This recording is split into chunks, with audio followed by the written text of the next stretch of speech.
Okay, I'm gonna go ahead and start. The last thing that we read was literally so heartbreaking. It was just Kale realizing that he was wrong about Selena. Sarah's here. Who's your favorite person and my hero? Like, that I'm a... Okay, character overall, it's gotta be... I don't even know.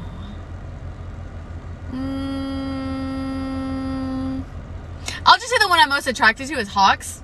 And then my favorite personality-wise is Shoto. I love him. He's very... I love how obtuse he is and just how he takes things so literally and yeah, I love him.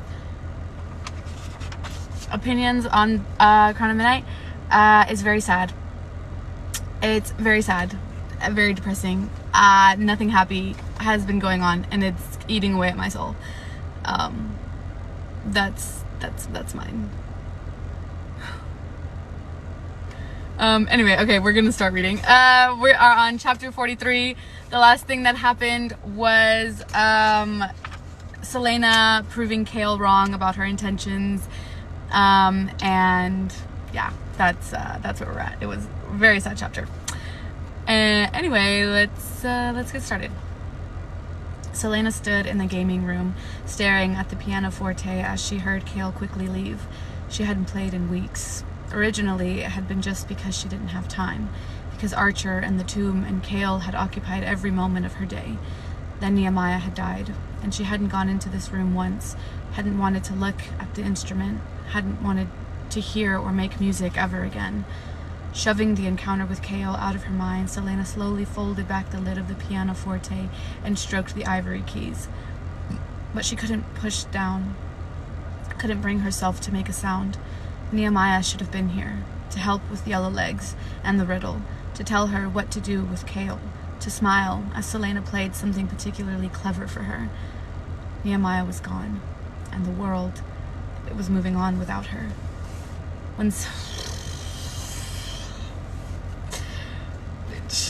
When Sam had died, she had tucked him into her heart, tucked him in alongside her other beloved dead, whose names she kept so secret she sometimes forgot them. But Nehemiah wouldn't fit. It was as if her heart was too full of the dead, too full of those lives that had ended well before their time. She couldn't seal Nehemiah away like that, not when that blood-stained bed and those ugly words still haunted her every step, every breath. So Selena just hovered at the pianoforte, tracing her fingers over the keys again and again, and let the silence devour her.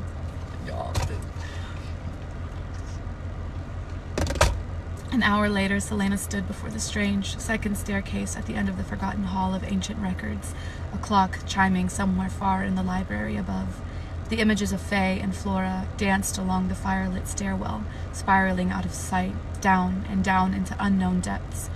She'd found the Walking Dead almost immediately, discarded on a lonely table between some stacks, as though it had been waiting for her, and it had been the work of a few minutes to find a spell inside that claimed to unlock any door. She'd quickly memorized it, practicing a few times on a locked closet. It had taken all of her self-control not to scream when she'd heard the lock snap free the first time, or the second. It was no wonder Nehemiah and her family kept such power a secret, and no wonder the king of Ardalan had sought it out for himself. Staring down into the stairwell, Selena touched Damaris, then looked at the two jeweled daggers hanging from her belt. She was fine. No reason to be nervous. What sort of evil did she expect to find in a library of all places? Surely the king had better places to hide his dark dealings. At best, she'd find more hints as to whether he had any word keys and where he kept them. At worst, she would run into the cloaked person she'd seen outside the library last night. But the glowing eyes she'd glimpsed on the other side of the door belonged to a rodent of some sort, nothing more. And if she was wrong, well, whatever it was, after taking down the Ritterak, this shouldn't be too hard, right? Right. Selena stepped forward, pausing on the landing. Nothing. No feelings of terror, no otherworldly warnings, not a thing. She took another step, then another, holding her breath as she wound around the staircase until she could no longer see the top. She could have sworn that the etchings on the wall moved all around her, that the beautiful, feral faces of the Fae turned to look as she passed. The only noises were her footsteps and the whispering of the torch flame. A chill ran down her spine, and Selena stopped as the dark void of the hallway came into view. She was at the sealed iron door a moment later. She didn't give herself the luxury of reconsidering her plan as she took out her piece of chalk and traced 2 word marks onto the door, whispering the accompanying words at the same time. They burned on her tongue, but as she finished speaking, she heard a faint, dull thud as something in the door slid open. What's going on? Huh? She swore under her breath. The spell truly worked. She didn't want to think about all that implied, about how it was able to work on iron, the one element supposedly immune to magic, and not when there were so many awful spells contained in The Walking Dead. Spells to summon demons, to raise the dead, to torture others until they begged for death. With a firm tug, she yanked the door open, wincing as it whined across the gray stone floor. A stale, cold breeze ruffled her hair. She drew Damaris. After checking double-checking that she could not be locked inside, she crossed the threshold. Okay, I'm nervous. Her torch revealed a small staircase of about 10 steps, which led down to another long, narrow passageway. Cobwebs and dust filled every inch of it, but it wasn't the neglected look of the place that made her pause. Rather, it was the doors, the dozens of iron doors that lined both sides of the hallway, all as nondescript as the door behind her, all revealing nothing of what might be behind them. At the opposite end of the hall, another iron door gleamed dully in the torchlight. What was this place? She descended the stairs. It was so silent, as if the very air held its breath. She held her torch high, Damaris in her other hand, and approached the first iron door. It had no handle, the surface marked only by a single line. The door across from it had 2 marks, number 1 and 2, odd numbers on the left, even on the right. She kept moving, igniting torch after torch, brushing away the curtains of cobwebs. As she walked farther down the hall, the numbers on the doors rose. Is this some sort of dungeon? But the floor held no traces of blood, no remnants of bones or weapons. It didn't even smell that bad, just dusty, dry. She tried opening one of the doors, but it was firmly locked. All of the doors were locked, and some instinct told her to keep them that way. Her head throbbed slightly with the beginnings of a headache. The hallway went on and on until she reached the door at the far end. The cells on either side numbered 98 and 99. Beyond them was a final, unmarked door. She set her torch in a bracket beside the last door and grabbed the ring on the door to pull it open. This one was significantly lighter than the first, but also locked. And unlike the doors lining the hall, this one seemed to ask her to unlock it, as though it needed to be opened. So Selena sketched the unlocking spell again, the chalk bone white against the ancient metal. The door yielded without a sound. Perhaps these were Gavin's dungeons from the time of Brannon.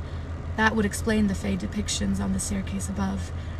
Perhaps he'd used these iron gate cells to imprison the demon soldiers of Erwin's army, or the wicked things Gavin and his warband hunted down. Her mouth went dry as she passed. Y'all, I'm nervous. What is down here? Her mouth went dry as she passed through the second door and ignited the torches along the way. Again, the light revealed a small set of stairs leading down into a hallway, yet this one veered to the right and was significantly shorter. There was nothing in the shadows, just more and more locked iron doors on either side. It was so quiet. She walked until she reached the door on the other end of the hall. 66 cells this time, all sealed shut. She unlocked the end door with the word marks. She entered the third passageway, which also made a sharp right turn, and found it to be even shorter. 33 cells. The fourth hallway veered right again, and she counted 22 cells. The slight throbbing in her head turned into a full-on pounding. Okay, so that means there's magic involved. That means there's something bad here. I'm scared. But it was so far to her rooms, and she was here already. Selena paused before the fourth end door.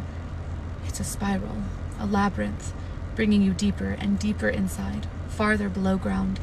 She bit her lip, but unlocked the door. 11 cells.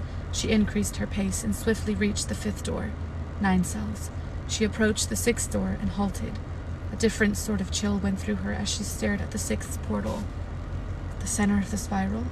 As the chalk met the iron door to form the word marks, a voice in the back of her mind told her to run. And though she wanted to listen, she opened the door anyway. We should read the Bible instead. No, thank you. Her torch revealed the hallway in ruin. Parts of the walls had caved in, and the wooden beams were left in splinters. Cobwebs stretched between the broken shafts of wood, and tattered scraps of cloth, impaled upon rock and beam, swayed in the slight breeze. Death had been here, and not too long ago.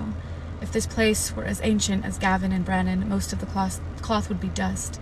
She looked at the 3 cells that lined the short hallway. There was one more door at the end, which hung crookedly on its one remaining hinge. Darkness filled the void beyond. But it was the 3rd cell that held her interest.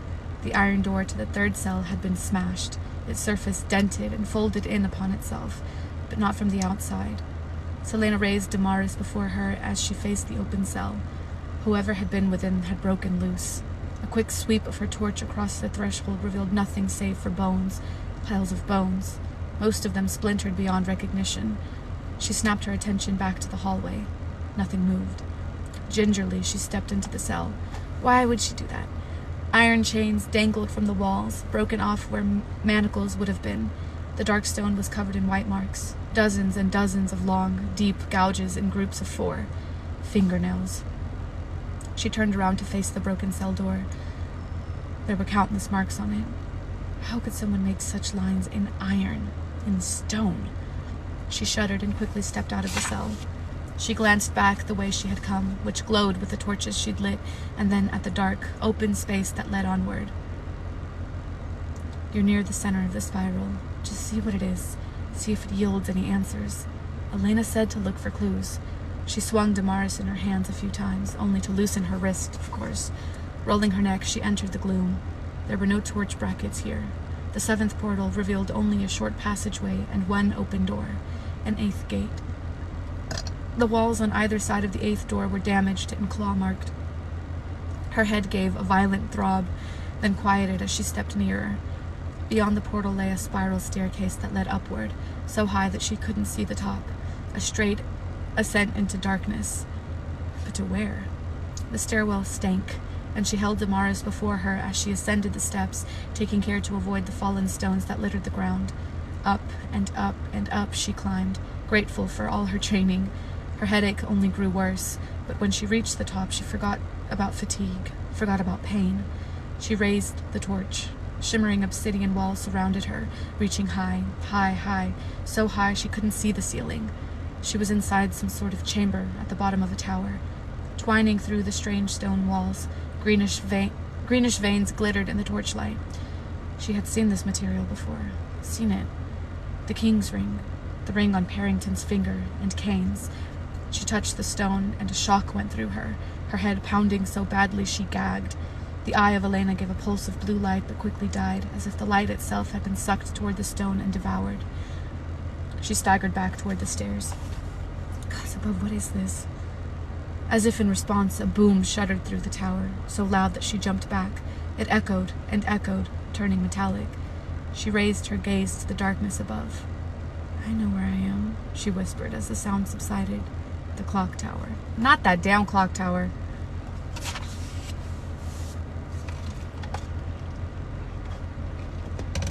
This is scary. I'm scared. Not scary, just nerve-wracking. I'm nervous. Chapter 44. Dorian stared at the odd spiral staircase. Selena had found the legendary catacombs beneath the library. Of course she had. If there was anyone in Aurelia who could find something like that, it would be Selena. He'd been just about to go to lunch when he'd seen Selena strut into the library. And this bitch went in... He went in after her? A sword strapped across her back. Perhaps he would have let her go about her own business, were it not for her braided hair. Selena never tied back her hair unless she was fighting, and when she was about to get messy. It wasn't spying, and it wasn't sneaking. Dorian was merely curious. He followed her through long forgotten hallways and rooms, always staying far behind, keeping his steps silent as Kale and Brulo had taught him years ago. He'd followed until Selena had disappeared down that staircase with a suspicious glance over her shoulder. Yes, Selena was up to something, and so Dorian had waited 1 minute, 5 minutes, 10 minutes before following after her, to make it seem like an accident if their paths crossed. And now what did he see? Nothing but junk, old parchment and books tossed around. Beyond was a second spiral staircase, lit in the same manner as the previous one. A chill went through him. He didn't like any of this. What was Selena doing here? As if in answer, his magic screamed at him to run in the opposite direction, to find help. But the main library was a long way off, and by the time he could get there and back, something might happen. Something might already have happened. Dorian quickly descended the staircase and found a dimly lit hallway with a single door left ajar, 2 marks written on it in chalk. When he saw the cell lined halfway beyond, he froze. The iron reeked, somehow, and made his stomach turn. "Selena?" he called down the hallway. No response. "Selena?" Nothing. He had to tell her to get out. Whatever this place was, neither of them should be here, and if the power in his blood wasn't screaming it, he would have known. He had to get her out. Dorian descended the staircase. Selena half ran, half jumped down the stairs, getting away from the interior of the clock tower as fast as she could. Though it had been months since she had encountered the dead during the duel with Cain, the memory of being slammed into the dark wall of the tower was still too near. She could see the dead grinning at her, and recalled Elena's words on Samhain about the 8 guards in the clock tower, and how she should stay far away from them. Her head ached so badly that she could barely focus on the steps beneath her feet. What had been in there? This had nothing to do with Gavin or Brannon. Maybe the dungeon had been built then, but all of this had to be connected to the king, because he had built the clock tower, built it out of obsidian the gods forbade, and stone they greatly feared. But the keys were supposed to be small, not mammoth like the clock tower, not... Selena hit the bottom of the clock stairs and froze as she beheld the passage that contained the destroyed cell. The torches had been extinct. Besties, why did they go out? Why did they go out? I don't like this. I don't like this. Oh, the torches had been extinguished. She looked behind her, toward the clock tower. The darkness seemed to expand, reaching for her. She wasn't alone.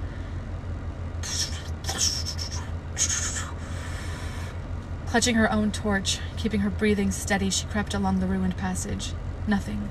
No sounds. No hint of another person in the passage, but halfway down she stopped again and set down the torch. She'd marked all the turns, counted her steps as she came here. She knew the way in the dark, could find her way back blindfolded, and if she wasn't alone down here, then her torch was a beacon, and she was in no mood to be a target. She put out the torch with a grind of her heel. Complete darkness.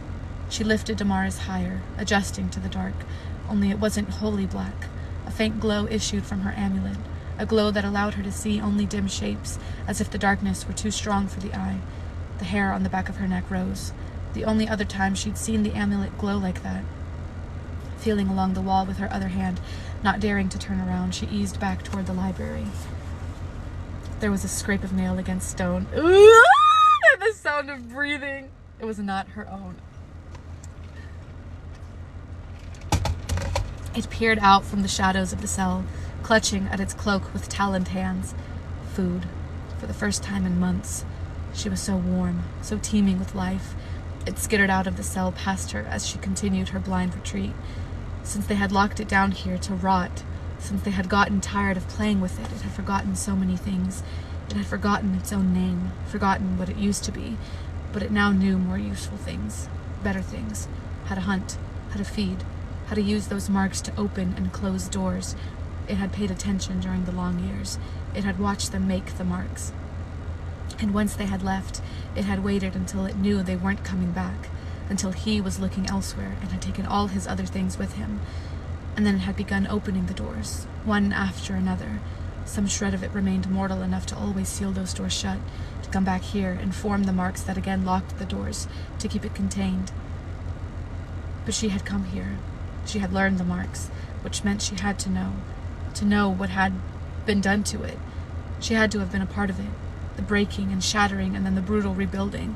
And since she had come here, it ducked into another shadow and waited for her to walk into its claws. Selena stopped her retreat as the breathing halted. Silence. The blue light around her grew brighter. Selena put a hand to her chest. The amulet flared. What is going on? It had been stalking the little men who lived above for weeks now, contemplating how they would taste. But there was always that cursed light near them, light that burned its sensitive eyes. There was always something that sent it skittering back here to the comfort of the stone. Rats and crawling things that had been its only food for too long, their blood and bones thin and tasteless. But this female, it had seen her twice before, first with the same faint blue light at her throat, then a second time when it hadn't seen her as much as smelled her from the other side of that iron door. Upstairs, the blue light had been enough to keep it away, the blue light that had tasted of power.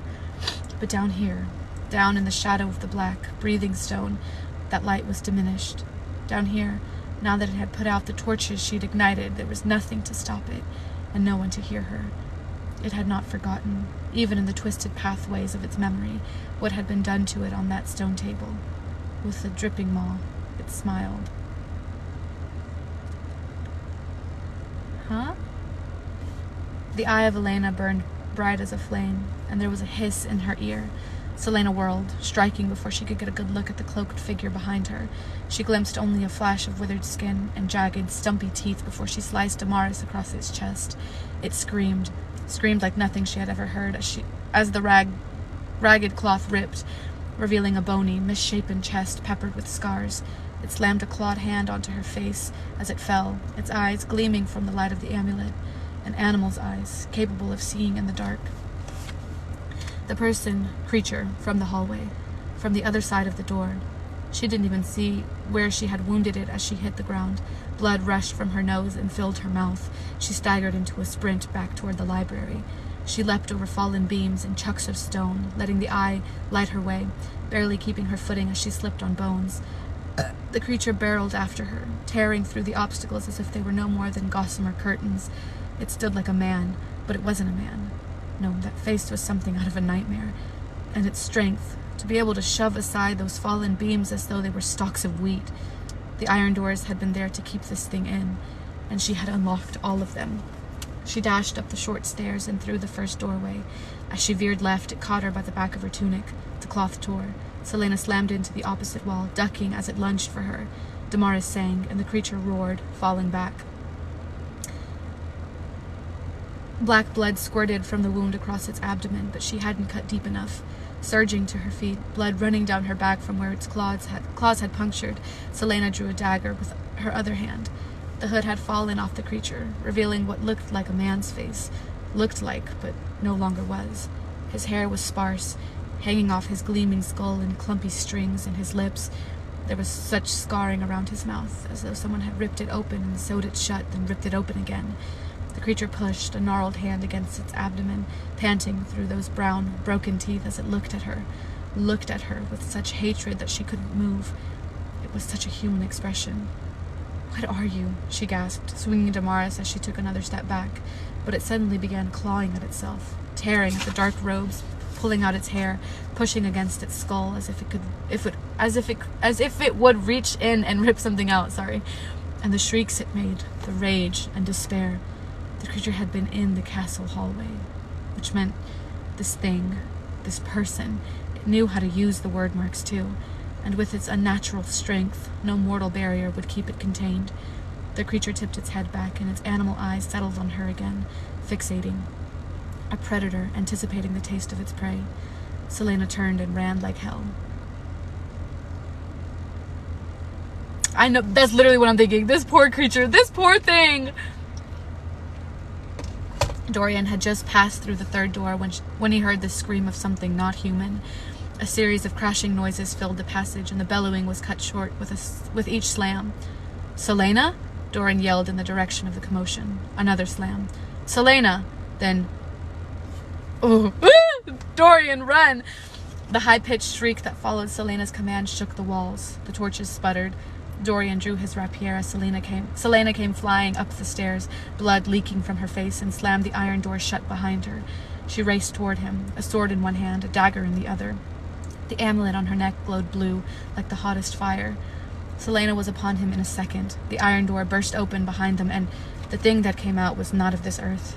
It couldn't be. It looked like something that used to be a man, but was twisted and dried and broken, with hunger and madness written on every protruding bone in its body. Gods, oh gods, what had she awoken? They sprinted down the hall, and Dorian swore as he beheld the steps up to the next door. The time it would take for them to climb the stairs. But Selena was fast, and months of training had made her strong. To his eternal humiliation, as they hit the bottom of the stairs, she grasped him by the collar of his tunic, half hauling him up the steps. She hurled him into the hallway, beyond the threshold. Behind them, the thing shrieked. Dorian turned in time to see its broken teeth glistening as it leapt up the stairs. Lightning swift, Selena slammed the iron door shut in the creature's face. Only one more door. He could picture the landing that led back to the first hallway, then that spiral staircase, then the second staircase, and what then, when they reached the main library? What could they do against this thing? As Dorian saw the naked terror on Selena's face, he knew she wondered the same. Selena threw Dorian into the hallway and then hurled herself backward, slamming into the last iron door that separated the thing's lair from the rest of the library. She put her weight into it and saw stars as the creature barreled into the other side. God, it was strong and wild and unyielding. For a moment she stumbled away, and it tried to fling open the door, but Selena lunged, throwing her body against it. Its hand caught in the door, and the creature bellowed, latching its claws into Selena's shoulder as she pushed and pushed. Blood ran from her nose, mingling with the blood running down her shoulders. The claws dug in farther. Dorian rushed to the door, bracing his back against it. He panted, gaping at her. They had to seal the door. Even if this thing was intelligent enough to know the word marks, they had to buy some time for themselves. She had to give Dorian enough time to get away. They would run out of strength soon, and the thing would break through and kill them and whoever else got in its path. There had to be a lock somewhere, some way to shut it in, to slow it down for just a moment. Push, she breathed to Dorian. The creature gained an inch, but Selena shoved hard, drawing on the strength of her legs. It roared again, so loudly that she thought blood would pour from her ears. Dorian swore viciously. She glanced at him, not even feeling the pain of the talons embedded in her skin. Sweat ran down Dorian's brow as the metal began to heat along the edge of the door, glowing red, then fizzing. Magic was here. Magic was working right now, trying to seal the door against the creature, but it wasn't coming from her.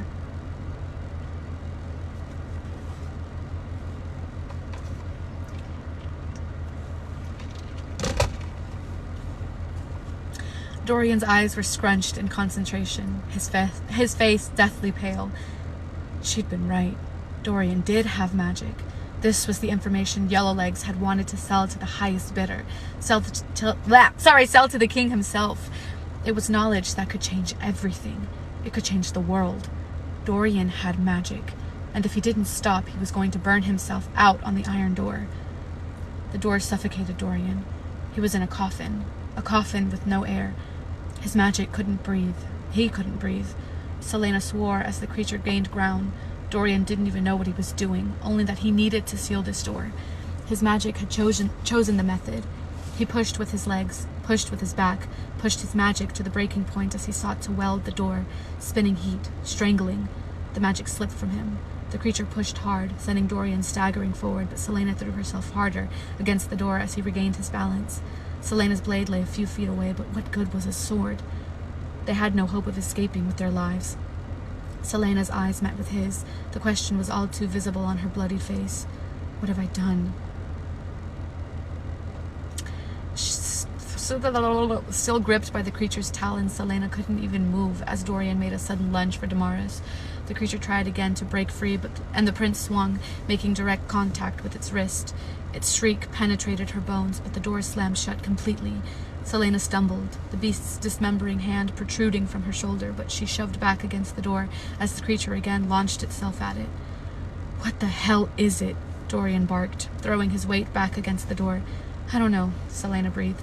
Not having the luxury of a healer, she ripped the filthy hand from her shoulder, biting down on her scream. "It was down there," she panted. Another thud from behind the door. You can't seal the door with magic. We need to seal this another way, and find something that would outsmart whatever unlocking spell this creature knew. Some way to keep it from getting out. She choked on the blood running from her nose into her mouth and spat it onto the floor. There's a book, The Walking Dead. It'll have the answer. Their eyes met and held. A line stretched taut between them, a moment of trust, and a promise of answers from both of them. Where's the book? Dorian asked. In the library. It'll find you. I can hold this for a few moments. Not needing it to make sense, Dorian bolted upstairs. He ran through stack after stack, his fingers reading the titles faster and faster, knowing each second drained her strength. He was about to bellow his frustration when he ran past the table and beheld a large, black volume resting upon its surface. The Walking Dead. She'd been right. Why was she always right in her own odd way? He grabbed the book and hurtled to the secret chamber. She had shut her eyes, and her teeth were red with her own blood as she gritted them. Here, Dorian said. Without needing her to ask, he shoved himself into the door as she dropped to the floor and grabbed the book to her. Her hands trembled as she flipped a page, then another, and another. Her blood splattered onto the text. To bind or to contain, she read aloud. Dorian peered down at the dozens of symbols on the page. This will work? He asked. I hope so, she wheezed, already moving, clutching the open book in one hand. Once the spell is cast, just passing over that threshold will hold it in place long enough to kill it. She dipped her fingers into the wounds of her chest, and he could only gape as she made the first mark, then the second, turning her battered body into an inkwell as she drew mark after mark around the door.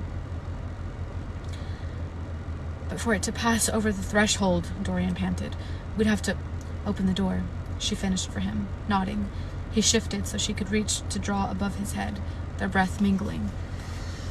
Selena let out a long breath as she made the last mark and shut it. Suddenly, they glowed a faint blue. He held himself against the door, even as he felt the irons go rigid. You can let go, she breathed, angling the sword. Let go and get the hell behind me. At least she didn't insult him by telling him to flee. With a final breath, he leapt away. The creature slammed into the door, flinging it open, and just like she said, it froze on the threshold, its animalistic eyes wild as its head jutted out into the hall. There was a pause, then a pause during which Dorian could have sworn that Selena and the creature looked at each other, and its wildness calmed, just for a moment, and then Selena moved. The sword flashed in the torchlight, and there was the squish of flesh and crunch of bone. The neck was too thick to sever in one blow, so before Dorian could draw another breath, she struck again. The head hit the ground with a thud, black blood spraying from the severed neck, and the body that still stood paralyzed in the doorway. Shit, Dorian breathed. Shit. Selena moved again, slamming her sword down onto the head, skewering it as if she thought it could still bite. Dorian was still spewing a steady stream of curses as Selena reached out to the bloody marks around the door and swiped a finger through one of them. The creature's headless body collapsed, the holding spell broken. It had barely finished falling before Selena made 4 strikes, 3 to sever the emaciated torso in 2, and a 4th to stab through where its heart would be. Okay. His bile rose up again as she angled her blade a 5th time, prying open the chest cavity of the creature. Whatever she saw made her face go even paler. Dorian didn't want to look. With grim efficiency, she kicked the 2 human head through the threshold, sending it knocking into the withered corpse of the creature. Then she shut the iron door and traced a few more marks over the threshold that glowed and then faded. Selena faced him, but Dorian looked at the door again, now sealed. How long does that spell hold? He almost choked on the word. I don't know, she said, shaking her head. Until I remove the marks, I think. I don't think we can let anyone else know about this, he said carefully. She laughed a bit wildly. Telling others, even Kale, would mean answering difficult questions that could earn them both a trip to the butchering block. So, Selena said, spitting blood onto the stones, do you want to explain yourself first, or should I? Well, I love them so much. I love them so much.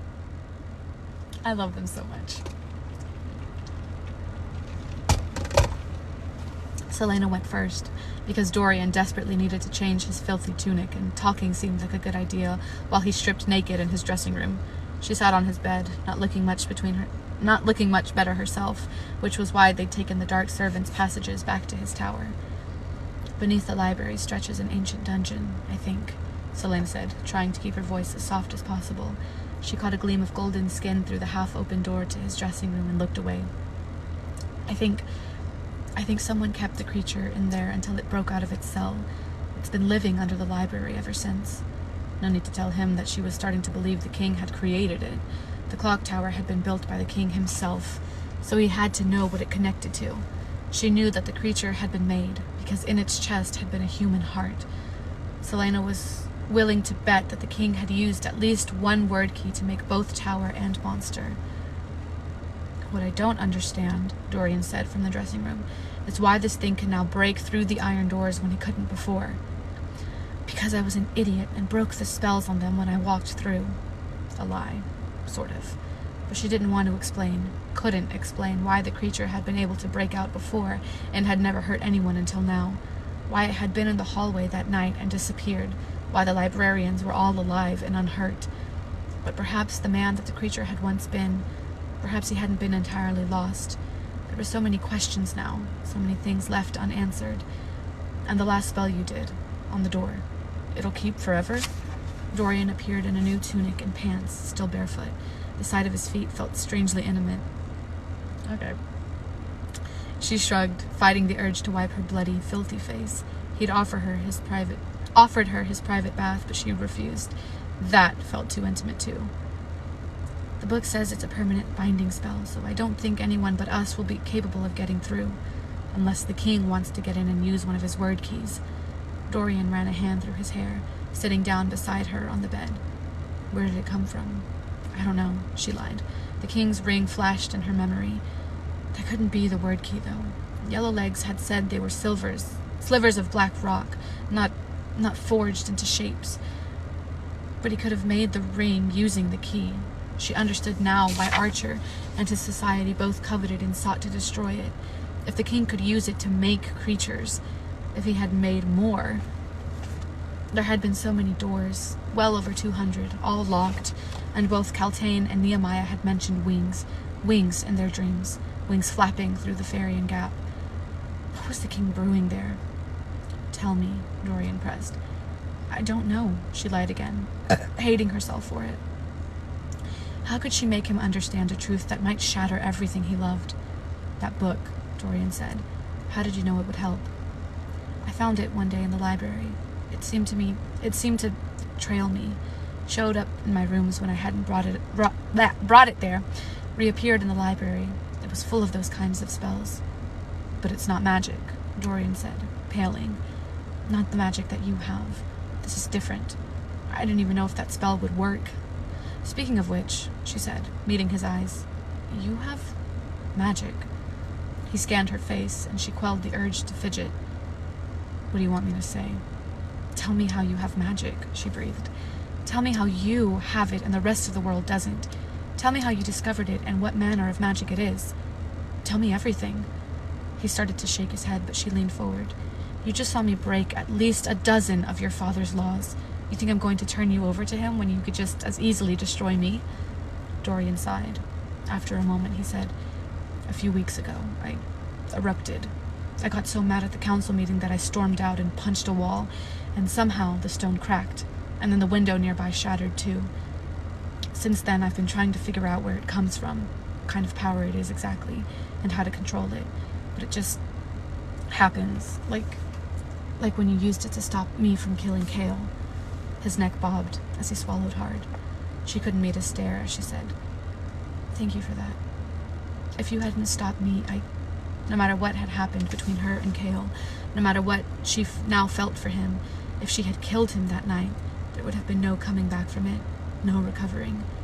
In some ways it might have made her into just another version of that thing in the library. It had made her sick to even think about it.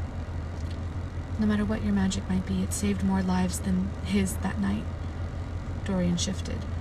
I still need to learn to control it, or else it might happen anywhere, in front of anyone.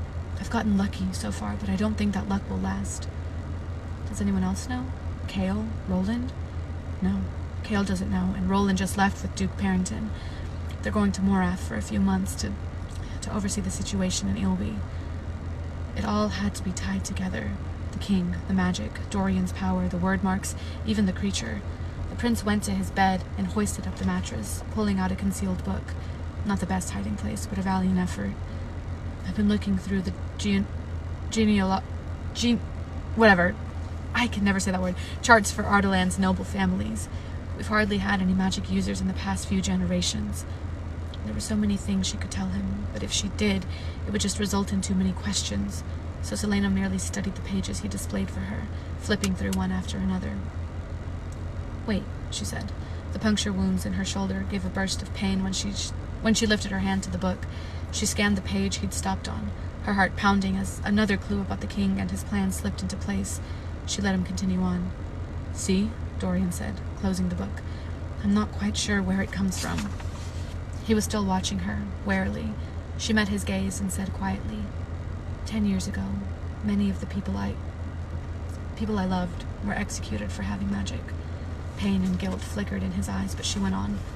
"So you'll have to understand when I say I have no desire to see anyone else die for it, even the son of the man who ordered those deaths." "I'm sorry," he said quietly. "So what do we do now?" "Eat a giant meal, see a healer, take a bath. In that order." He snorted and playfully nudged her with his knee. She leaned forward, clasping her hands between her legs. "We wait. We keep an eye on that door to make sure no one tries to go in, and just take it day by day." He took one of her hands in his own, staring toward the window. Day by day. I love them. I love them so much. Chapter 45. Selena didn't get a meal, or take a bath, or see a healer for her shoulder. Instead, she hurried to the dungeon, not even looking at the guards that she passed. Exhaustion ripped at her, but fear kept her moving, almost sprinting down the stairs. "They want to use me. They tricked me," Caltaine had said, and in Dorian's book of Ardalan's noble lineages, the Rompierre family had been listed as one with a strong magical line, supposedly vanished 2 generations ago.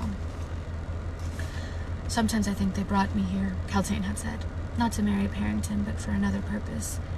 Brought Caltaine here, the way Cain had been brought here. Cain, of the White Fang Mountains, where powerful shamans had long ruled the tribes." Her mouth went dry as she strode down the dungeon hallway to Caltaine's cell. She stopped in front, staring through the bars. It was empty.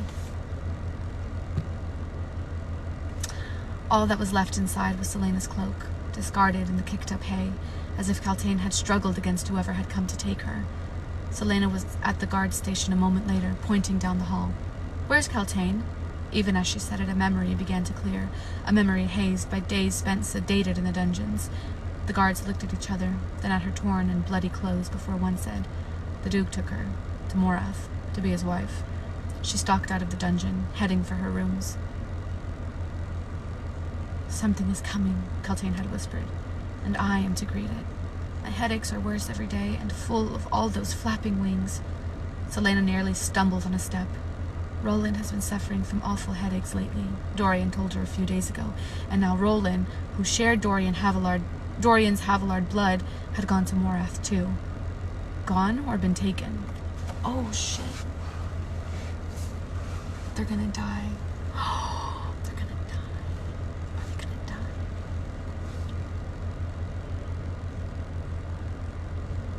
Are they gonna die? Is he gonna take their powers? Does he like... Oh, hold on. Does he like... Hold on. Does he like open up the possibility of people having magic, like, for them to like get their magic back, and then he like takes it away using the word marks like what Cain had done so that he can be more powerful?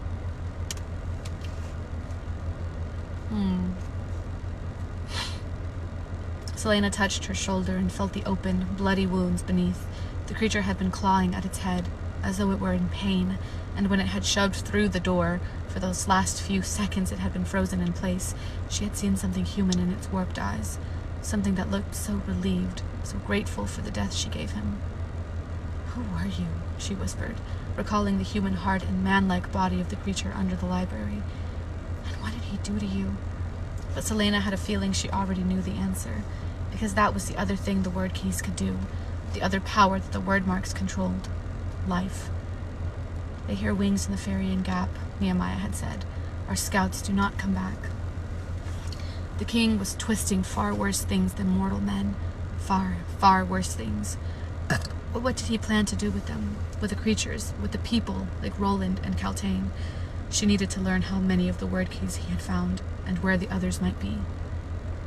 The next night, Selena examined the door to the library catacombs, her ears straining for any hint of sound on the other side. Nothing. The bloody word marks had turned flaky, but beneath the crust, as if welded onto the metal, was the dark outline of each mark. From high, high above, the muffled bellow of the clock tower sounded. It was 2 a.m. How did no one know that the tower sat atop an ancient dungeon that served as the king's own secret chamber? Selena glowered at the door in front of her, because who would even think about that as a possibility? She knew she should go to bed, that she'd been unable to sleep for weeks now and saw no point in even trying anymore. It was why she'd come down here, to do something while sorting through her jumbled thoughts. She flipped the dagger in her right hand, angling it, and gave a light, tentative tug on the door. It held. She paused, listening again for any signs of life, and yanked harder. It didn't budge. Selena pulled a few more times, going so far as to brace a foot against the wall, but the door remained sealed. When she was at last convinced that nothing was getting through the door, in either direction, she loosed a long breath. No one would believe her about this place, just like no one would believe her wild, highly unlikely story about the word keys. To find the word keys, she'd first have to solve the riddle, and then convince the king to let her go for a few months, years. It would take careful manipulation, especially since it seemed likely that he already had a key. But which one? They wear wings. Or they hear wings. Yellowlegs said that only combined could the 3 open the actual word gate, but alone each still wielded immense power. What other sort of terrors could he create? If he ever got all 3 word keys, what might he bring into Aurelia to serve him? Things were already stirring on the continent. Unrest was brewing. She had a feeling that he wouldn't tolerate it for long. It would only be a matter of time before he unleashed whatever he'd been creating upon them all, and crushed all resistance forever. Selena looked at the sealed door, her stomach turning. A half-dried pool of blood lay at the base of the door, so dark it looked like oil. She crouched, swiping a finger through the puddle. She sniffed at it, almost gagged at the reek, and then rubbed her finger against the pad of her thumb. It felt as oily as it looked. She got to her feet and reached into her pocket, looking for something to wipe off her fingers. She drew out a handful of papers. Scraps was more like it, bits of things that she'd carried around to study whenever she had a spare moment. Frowning, she shifted through them to sort out which one she could spare to use as a makeshift handkerchief. Handkerchief! One was just a receipt for a pair of shoes, which she must have accidentally tucked into her pocket this morning, and another. Selena lifted that one closer. Time's Rift had been written there. She'd scribbled it down when she'd been trying to solve the eye riddle, when everything in the tomb had felt like a great secret, one giant clue. Some help that had been. Just another dead end. Cursing under her breath, she used it to wipe off the grime off her fingers. The tomb still didn't make sense, though. What did the trees on the ceilings and the stars on the floor have to do with the riddle? The stars had led to the secret hole, but they could just as easily have been on the ceiling to do that. Why make everything backward? Would Brandon have been so foolish just to put all the answers in one place? She crumpled a scrap of paper, now stained with the creature's oily blood. Time's Rift. There was no inscription at Gavin's feet, only Elena's, and the words made little sense. But what if they weren't meant to make sense? What if they were just logical enough to imply one thing, but really mean another? Everything in the tomb was backward, rearranged, the natural order in reverse, to hint that things were jumbled, misarranged. So the thing that should have been concealed was right in the open, but, like everything else, its meaning was warped. And there was one person, one being, who could possibly tell her whether she was right.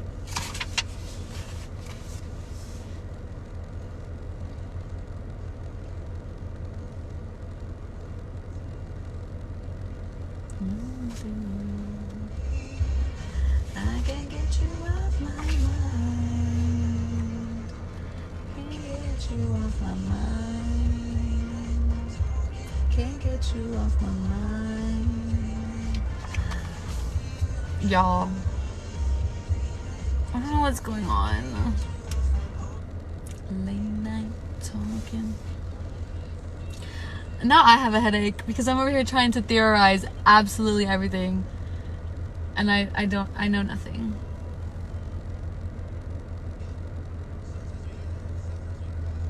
Music break. Oh God. We're reading through 46 today, right?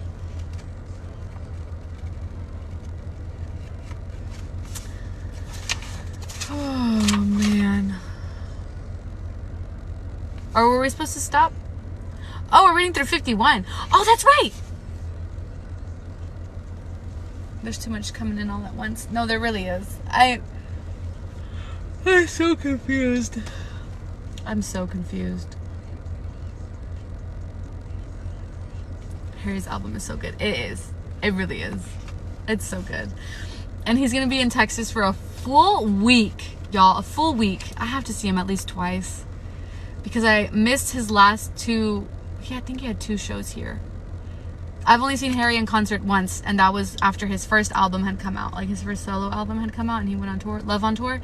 And then I think he had 2 more tours that I didn't go to. Or maybe it was 1. I think it was only 1. But I didn't see it. So I'm going to see Harry 2 times to make up for that.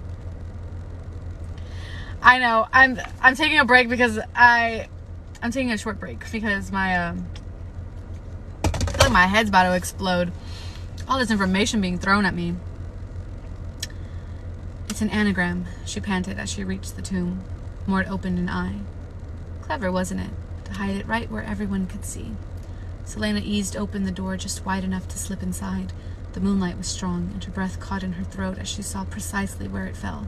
Trembling, she stopped at the foot of the sarcophagus and traced her fingers over the stone letters. Tell me what it means. He paused, long enough for her to take a breath to start yelling at him, but then he said, I am the first. And that was all the confirmation she needed. The first word key of the 3. Selena moved around the stone body, her eyes on Elena's sleeping face, and she looked upon those fine features. She whispered the words. In grief, he hid one in the crown of her he loved so well, to keep with her where she lay down inside the starry cell. Odd Times Rift? Does this stone... Can she travel time? No. I don't think she can. Because if she can travel time, then that means... No. She lifted shaking fingers as to the blue jewel in the center of the crown. If this was indeed the word key, what would she do with it?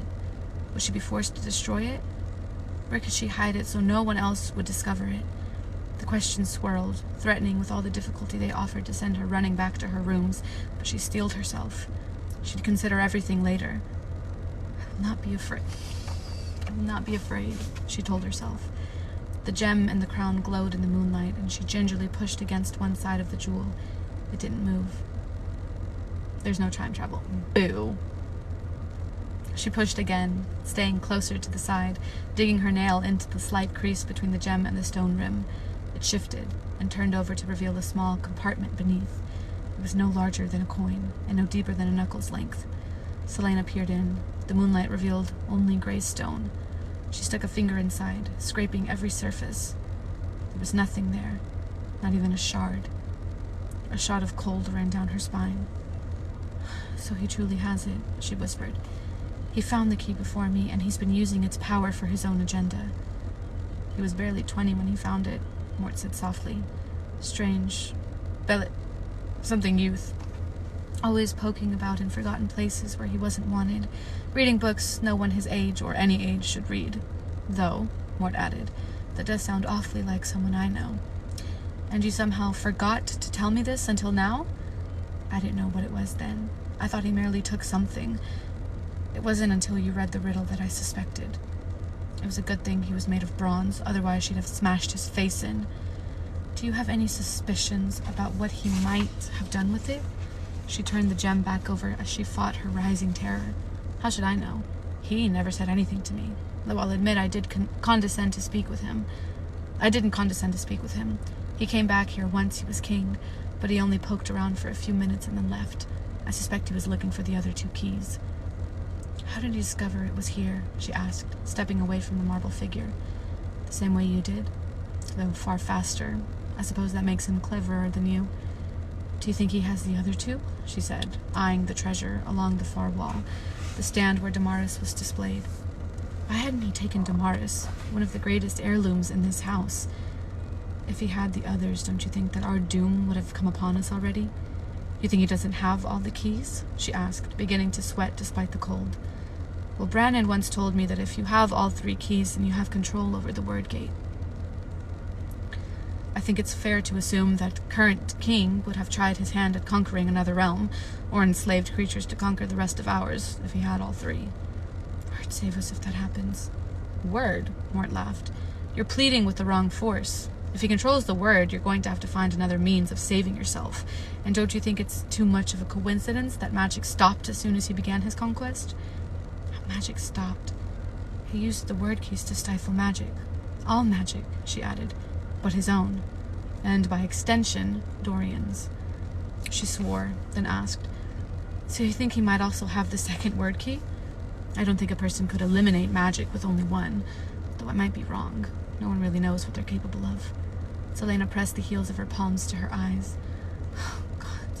This is what Elena wanted me to learn. And now what am I supposed to do? Go hunt the 3rd one down? Steal the other 2 from him? Nehemiah. Nehemiah, you had to have known. You must have had a plan. But what were you going to do? The now familiar abyss inside of her stretched wider. There was no end to it. That hollow ache. No end at all.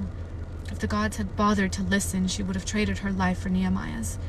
It would have been such an easy choice to make, because the world didn't need an assassin with a coward's heart. It needed someone like Nehemiah. But there were no guards left to bargain with. No one to offer her soul to in exchange for another moment with Nehemiah. Just one more chance to talk to her, to hear her voice. Yet, maybe she didn't need the gods to talk to Nehemiah. Cain had summoned the Ritterak, and he certainly hadn't possessed a word key. No, Nehemiah had said that there were spells to open a temporary portal, just long enough for something to slip through. If Cain could do that, and if Selena could use the march to freeze the catacombs creature in place and permanently seal a door, then couldn't Marks open a portal to yet another realm? Her chest tightened. If there were other realms where the dead dwelled, in torment or in peace, who was to say that she couldn't speak to Nehemiah? She could do it, no matter the cost. It would only be for a moment, just long enough to ask Nehemiah where the king was keeping the keys, or how to find the 3rd, and to find out what else Nehemiah might have known. She could do it. There were other things she needed to tell Nehemiah too. Words she needed to say, truths she needed to confess, and that goodbye, that final goodbye that she hadn't been allowed to make. Selena took Damaris off its stand again. Mort, how long do you think a portal can stay open? Whatever you're thinking, whatever you're going to do right now, stop it. But Selena was already walking out of the tomb. He didn't understand, couldn't understand. She had lost and lost and lost, been denied countless goodbyes. But not this time. Not when she could change all of that, even for a few minutes. This time it would be different. She'd need the Walking Dead, another dagger or 2, some candles and space, more space than the tomb could offer. The drawings that Cain had made had taken up a fair amount of room. There was a large passage, one level up in the secret tunnels, a long hallway, and a set of doors she'd never dared open. The hallway was wide, its ceiling high, enough room to cast the...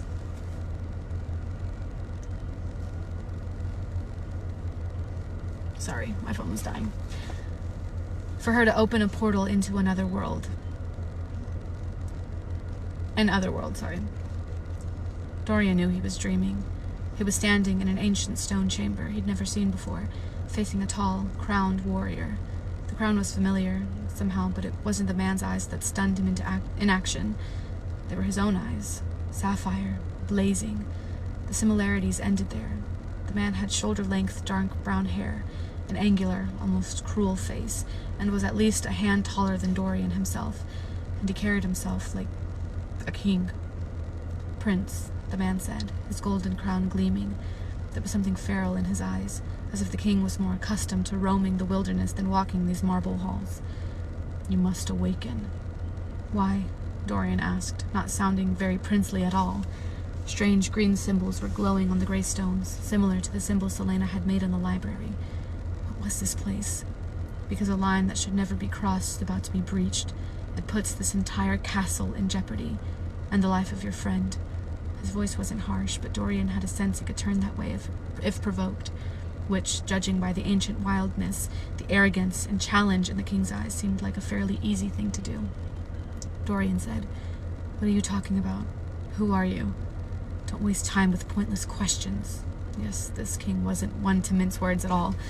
"You must go to her rooms. There's a door hidden behind a tapestry. Take the third passage on the right. Go now, prince, or lose her forever." And somehow Dorian didn't think twice about the fact that Gavin, first king of Ardalan, had spoken to him as he awoke, yanked on his clothes, grabbed his sword belt, and sprinted from his tower.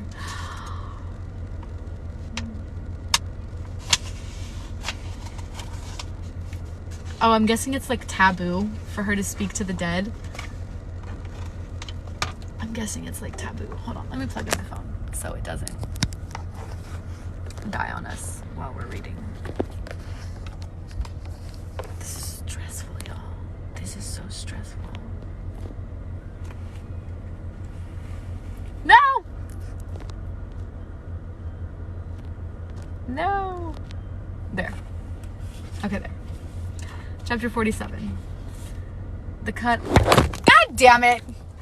Oh, now we're zoomed in. I didn't know you could zoom in on a live.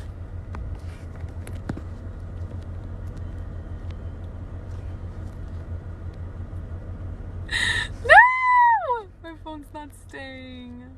It usually stays so good. There.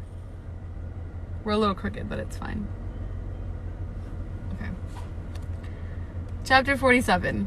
The cut on her arm throbbed, but Selena kept her hand steady as she dipped her finger again into her blood and traced the word mark on the wall, copying the symbols in the book with perfect precision. They formed an archway, a door, and her blood gleamed in the light of the candles she had brought. It had to be perfect. Each symbol had to be flawless, or else it wouldn't work. She kept pressing on the wound to keep it from clotting. Not everyone could harness the marks. No, the Walking Dead said there had to be power in the blood to do it. Cain had clearly had some trace of power. That must be why the king had rounded up Kaltain and Roldan too. He'd used the word keys to suppress magic, but he must have some way of harnessing the innate power in someone's blood. And the word marks must be able to access that power too. She drew another symbol, nearly finished with the archway. Their power could warp things.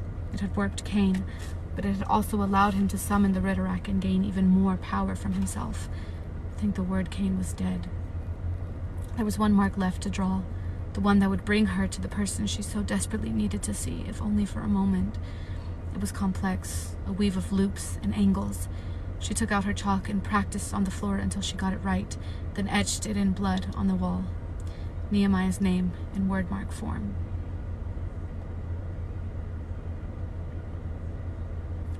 She examined the door she'd drawn and got to her feet. I'm scared.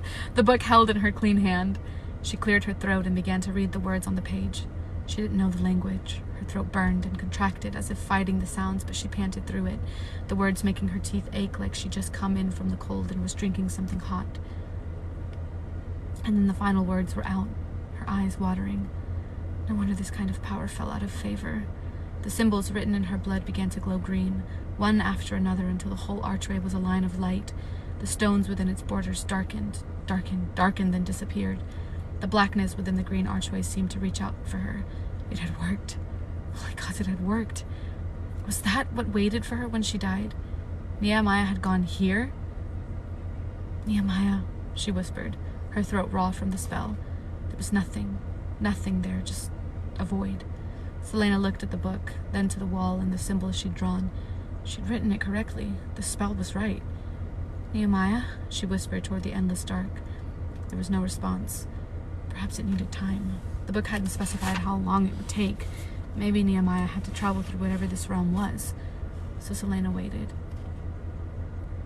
The longer she stared into the endless void, the more it seemed to stare back.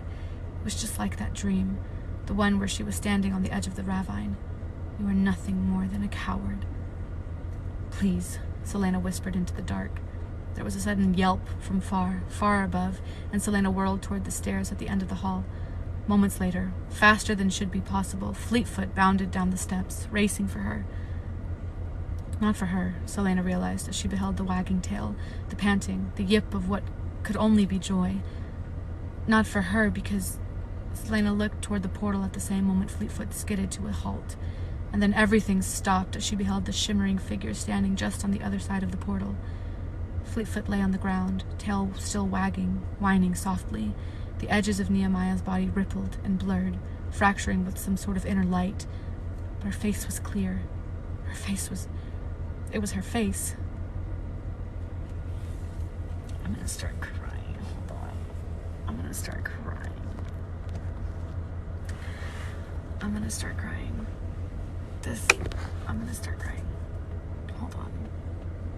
Can my phone chill? Oh my god. Selena sank to her knees. She felt the warmth of her tears before she realized she was crying. "I'm sorry," was all she could say. "I'm so sorry." But Nehemiah remained on the other side of the portal. Fleetfoot whined again. "I may not cross this line," Nehemiah said gently to the dog, "and neither may you." Her tone shifted, and Selena knew Nehemiah was now staring at her. "I thought you were smarter than this." Selena looked up. The light radiating off the princess didn't reach through the glowing portal, as if there truly were some sort of line, some final boundary. "I'm sorry," Selena whispered again. "I just wanted... There's no time for you to tell me what you long to say. I came here because you need to be warned. Do not open this portal again. The next time you do, I will not be the one who answers your call, and you will not survive the encounter. No one has the right to open the door to this realm, no matter how fierce their grief." She hadn't meant... Fleetfoot pawed at the floor. "Goodbye, my dear friend," Nehemiah said to the dog, and began walking into the blackness.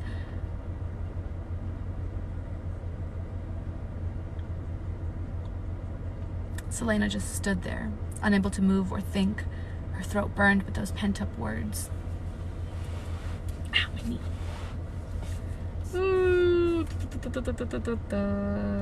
Pent-up words, the words that now choked the life out of her.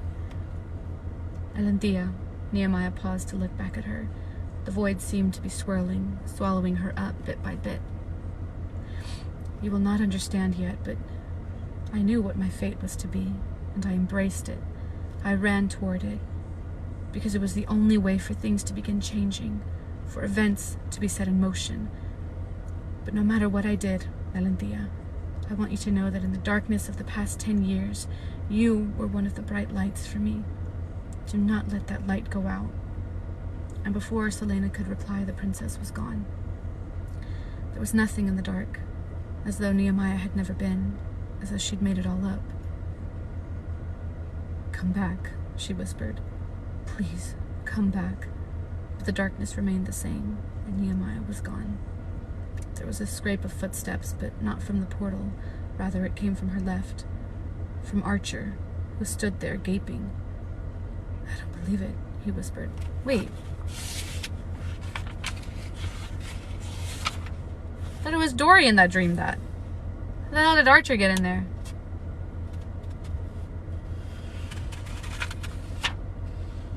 What? I'm confused. Selena had Damaris drawn and leveled at Archer in a heartbeat. Fleetfoot growled at him, but kept back, a step behind Selena. "What are you doing here?" It was inconceivable that he'd be here. How had he gotten in? "We've been tracking you for weeks," Archer said, eyeing the dog. "Nehemiah told me about the passages, showed me the way in. I've been down here almost every night since she died." Selena glanced at the portal. If Nehemiah had warned her not to open the portal, then she was certain her friend didn't want Archer seeing it either. She moved to the wall, keeping well away from the blackness as she ran her hand over the glowing green marks, making to wipe them away. "What are you doing?" Archer demanded. Selena pointed Damaris at him, furiously wiping at the marks. They didn't budge. Whatever the spell was, it was far more complex than the one that had sealed the library door.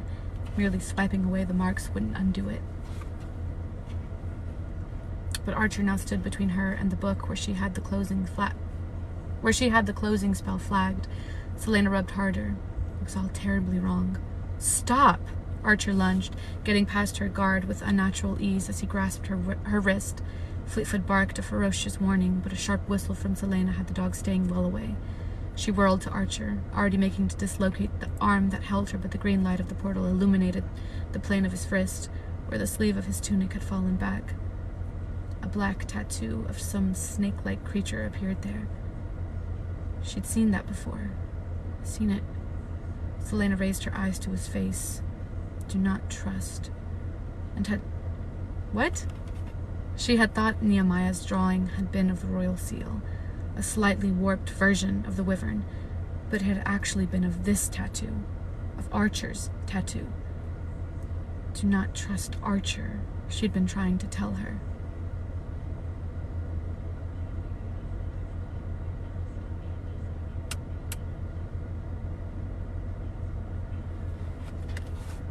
I don't want to read this anymore.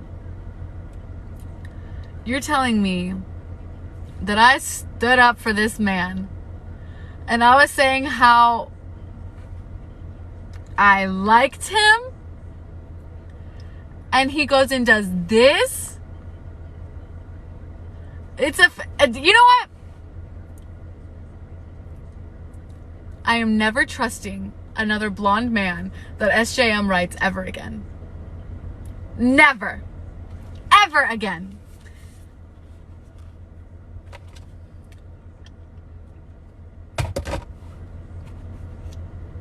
Selena shoved back from him, drawing a dagger. She pointed both Damaris and the knife at him. How much had Nehemiah hidden from Archer and his contacts? If she didn't trust them, then why had she told them all that she did? "Tell me how you learned this," Archer whispered, his eyes going back to the portal in the darkness beyond. "Please. Did you find the word keys? Is that how you did it?" "What do you know of the word keys?" She got out. "Where are they? Where did you find them?" "I don't have the keys." "You found the riddle, though," Archer panted. "I let you find that riddle I hid in Davis's office. It took us 5 years to find that riddle, and you must have solved it. I knew you'd be the one to solve it. Nehemiah knew, too." Selena was shaking her head. He didn't know that there had been a second riddle, a riddle with a map to the keys. "The king has at least one key, but where the other two are, I don't know." Archer's eyes darkened. "We suspected as much. That was why she came here in the first place, to learn whether he'd actually stolen them, and if so, how many.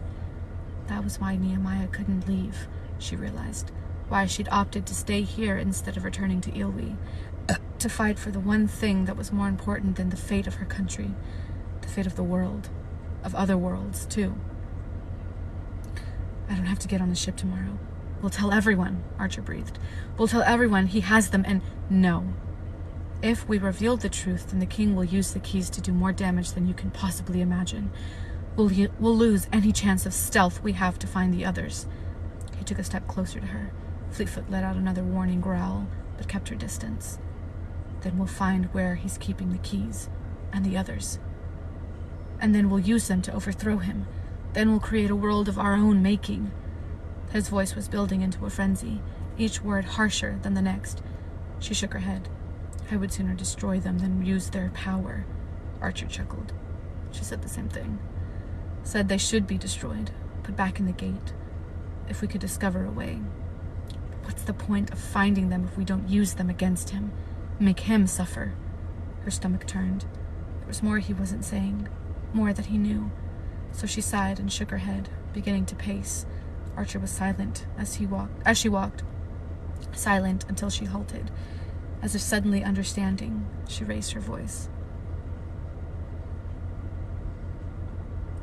"He should suffer for as long as possible, and so should the people who destroyed us, who made us into what we are. Arabin, Clarice, she chewed on her lip. Nehemiah could never understand that. She tried to. You're right. They should be used. He studied her warily, enough that she came closer and tilted her head to the side, contemplating his words, contemplating him. And Archer bought it. That was why she left the movement. She left a week before she died. We knew it was a matter of time before she went to the king to expose us all, to use what she'd learned to grant clemency to Ilwi and to annihilate us with the same stroke. She said she'd rather have one all-powerful tyrant than a dozen of them. Oh. Selena said with deadly calm, she would have ruined everything for you. She almost ruined everything for me, too. She told me to stay away from the word keys. She tried to keep me from solving the riddle, because she wanted to keep the knowledge to herself, for her own gain. She smiled, even as she felt the world shifting beneath her, and she couldn't explain why, or how. She began to wonder, but if it was true, she had to get him to admit it. She found herself saying, "You and I worked for everything we have. We had everything taken away from us. Taken away and used against us, too. Other people can't even begin to fathom the things we were forced to do. I think that's why I was so infatuated with you when I was a girl. I knew, even then, that you understood. That you knew what it was like to be raised by people like Arabin and Clarice and then sold. You understood me then." She willed her eyes to gleam, her mouth to tighten as if she were keeping it from wobbling. Blinking furiously, she murmured, "But I think I finally understand you now, too." She reached out a hand as if to grab his, but lowered it, making her face tender and soft and bittersweet. "Why didn't you tell me sooner? We could have been working toward this for weeks. We could have tried to solve the riddle together. If I'd known what Nehemiah was going to do, how she could lie to me again and again. She betrayed me in every possible way, Archer. She lied to my face, made me believe." Her shoulders slumped. After a long moment, she took a step toward him. "Nehemiah was no better than Arabin or Clarice in the end. Archer, you should have told me about everything. I knew it wasn't Mollison. He wasn't smart enough. If you'd told me, I could have taken care of it. A risk, a leap of faith. For you, for us, I would have taken care of it." But Archer gave her a hesitant smile. She spent so much time complaining about Councilman Mollison that I knew he'd be the easiest one to blame. Oh my god. Oh my god. Oh my god.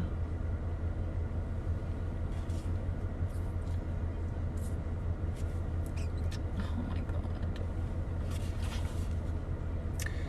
And thanks to that competition, he already had a connection to Grave. "Grave didn't recognize that you weren't Mollison?" she asked as calmly as she could. "You'd be surprised how easily men see what they want to see. A cloak, a mask, and some fine clothes, and he didn't think twice."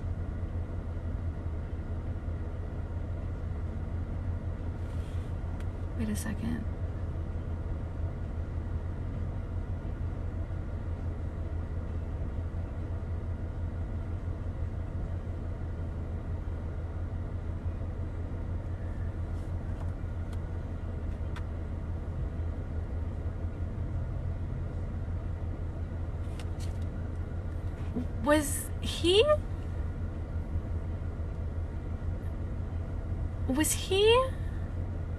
Is Caitlin here? Was he the one that... Hi, Caitlin. We're in the Archer confession one. He wasn't the one that hired Sam, right? To kill Farron? Right? He wasn't the one that hired Sam, was he?